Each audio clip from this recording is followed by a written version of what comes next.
Bueno, bienvenidos todos.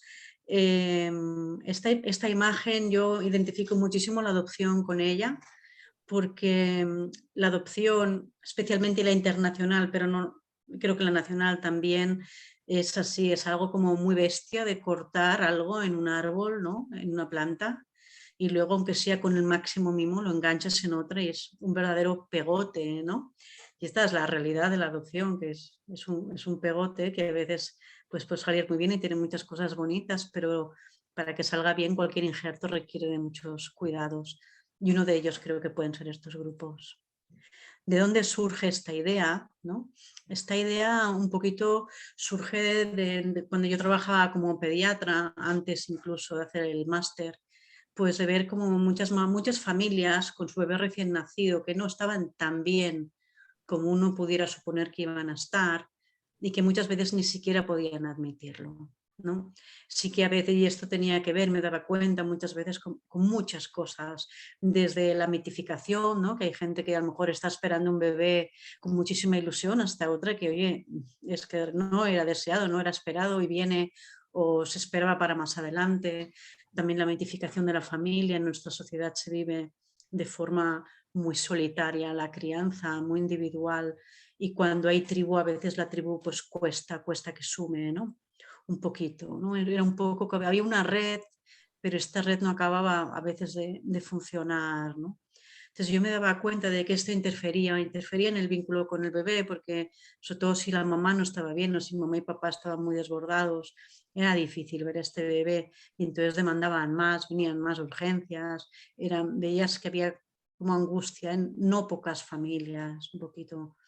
Entonces en ese momento pues decidí, justo coincidió con el final de máster en el año 2009, pues decidí montar un grupo de crianza en el que invitar a los recién nacidos y todos los que fueran a contribuir en su crianza, los abuelos de los lunes y miércoles, los de los martes y jueves, la canguro, incluso alguna tía, un poquito, ¿no? Entonces estuve conduciendo este grupo durante 8 años hasta que me fui del Institut Català de la Salud, con una periodicidad cada 3 semanas, solo 4 sesiones por edición, o sea, una cosa, un encuadre muy chiquitito y que sin embargo dio lugar a muchísimo. Realmente la gente le sostuvo mucho, tuvimos un feedback muy chulo. Tuve la suerte de poder hacerlo multidisciplinar con compañeros, ¿no? de otras especialidades, enfermera, trabajo social, psicólogo, ¿no?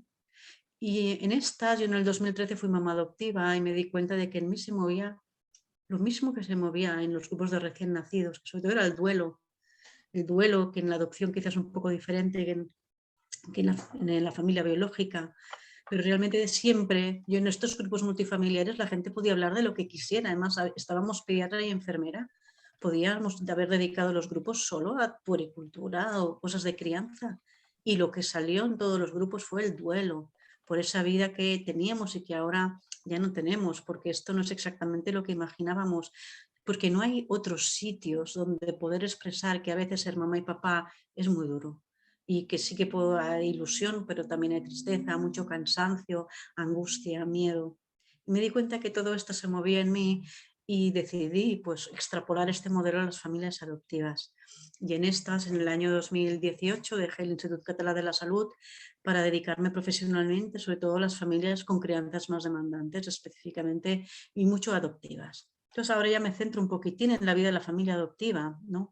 Que tenemos un poco el pre, ¿no? Desde que uno en su cabecita tiene la idea de adoptar o se lo plantea. Ana, disculpa, no sé si estás pasando las diapositivas porque, o las has ¿Sí? dejado. Sí, vale, porque es que no lo estamos viendo. ¿Se ven? No, está como la foto fija de primera, la de bienvenidos.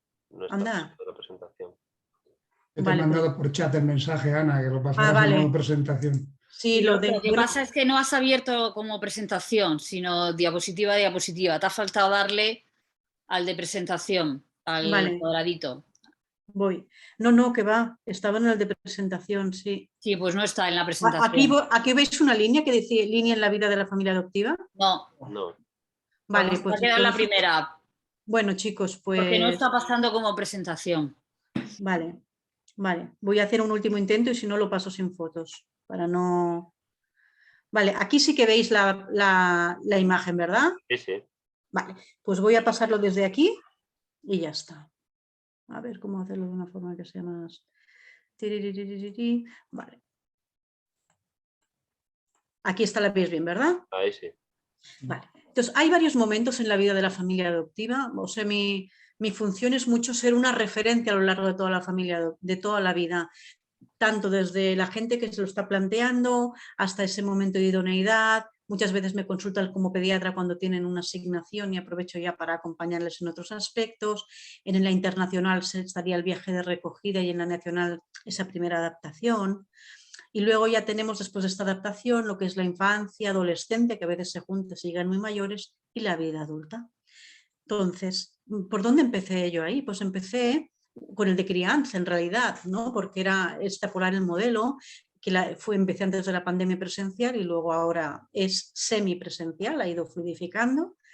¿Vale? Y también con talleres, aquí hay un taller que le llamo La casita de tu hijo, que es un taller psicoeducativo, ¿no? Un poco de puericultura y aspectos de apego, y el propio grupo de crianza. Y actualmente, aparte del grupo de crianza, está el grupo que acompaña a familias que están en espera en cualquier momento antes de viajar por sus hijos o antes de tenerlos aquí, y el grupo de familias adoptivas con hijos en la adolescencia, que de momento está siendo solo con padres y madres, pero con la visión futura de que acabe siendo un multifamiliar real con los hijos en el grupo.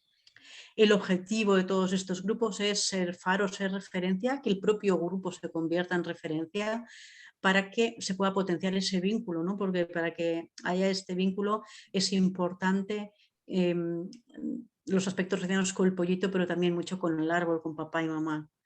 Ser mamá y papá adoptivo antes es muy duro, está una espera larga, hay un duelo biológico muchas veces, un cambio de chip, de pasar, de ir a buscar a un bebé con el que tú compartes una cierta genética, en el que te reconoces, ¿no? a pasar a formar parte del sistema de protección de menores. Esto es un cambio de chip muy importante.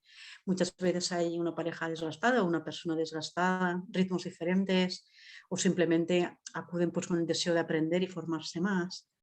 Y en los primeros tiempos la adaptación suele ser durísima y no hay mucha nada, no hay una visibilidad de eso, como no hay una visibilidad de la adversidad temprana. Entonces es una adaptación que es dura para el neno y la nena, para la mamá y el papá. Hay unas expectativas por las dos partes que no se cumplen, mucha desregulación.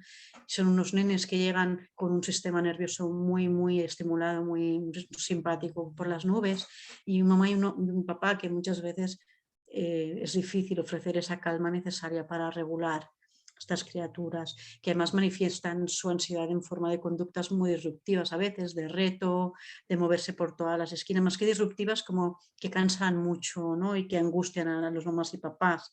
Y conflictos en casa, se etiqueta a veces muy pronto a los nenes, ¿no? Este es hiperactivo, autismo incluso, que si come demasiado, que si no come, que si no duerme.